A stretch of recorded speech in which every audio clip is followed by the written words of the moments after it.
Hello, magandang tanghali po sa ating lahat. Ngayon po ay nandito na naman po ako at ngayon po ay tuturo naman po sa natin sa inyo ang isang orasyon upang hahanap-hanapin ka ng taong ito at hindi ka niya malimot.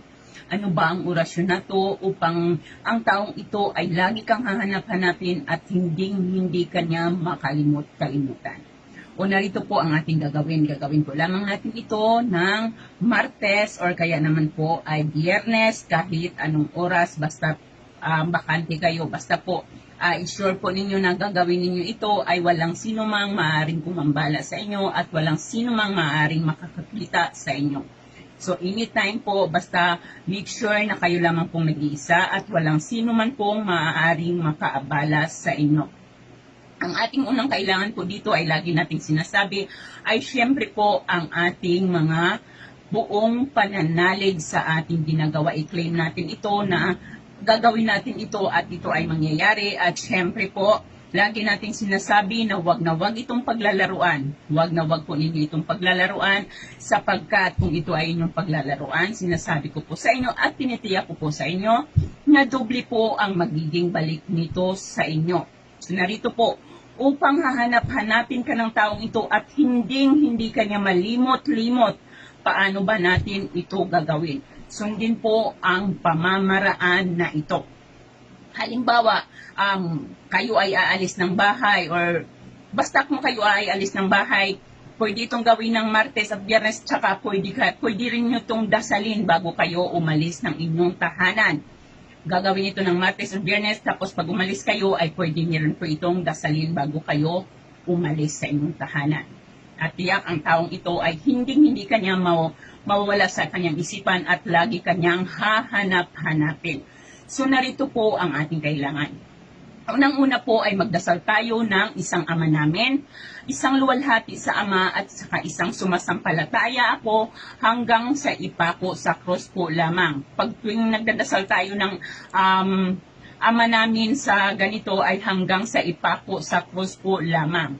Tapos isunod mo ito ang orasyon ng 3 beses. Pakinggang mabuti. Ngunit ilalagay po natin ito sa ating description box. Narito ang ating orasyon.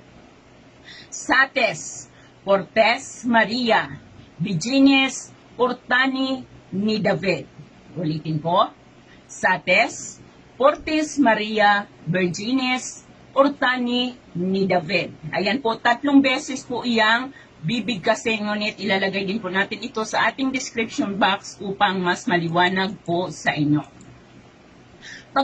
Pagkatapos ay isunod mo naman ito ng 1 beses po lamang. Malayo ka man sa akin, ako ay iyong maaalala maging sa pagtulog mo. Malayo ka man sa akin, ako ay iyong maaalala maging sa pagtulog mo. Pagkatapos ay banggitin mo ang kanyang pangalan ng 3 beses. So, halimbawa si Juan Pedro. Pagkatapos mong bigkasin ng orasyon, banggitin mo ang kanyang pagkatapos mong banggitin tong malayo ka man sa akin, ako ay iyong maaalala hanggang sa iyong pagtulog or maging sa iyong pagtulog. Tapos bigkasin mo ang kanyang beses. 3 beses ang kanyang pangalan. Bigkasin mo yun. Pagkatapos, isunod mo ito 1 beses lamang. Sates, Portes, Maria, Virgines, Ortani, ni David. 1 beses po lamang iyan. So muli po, anong araw pwedeng gawin? Pwedeng gawin ng Martes at Biyernes kahit anong oras at pwede rin po ninyo itong dasalin kapag kayo ay aalis ng inyong tahanan. Paalala muli, wag na wag itong paglalaruan kung ayaw niyong bumalik ito sa inyo. Ayun po, para sa may mga katanungan ay ipalo po lamang ninyo ako sa Finais at Love para po sa tamang gabay. Huwag po kayong mag-alala sapagkat wala po kayong babayaran ng kahit na piso po.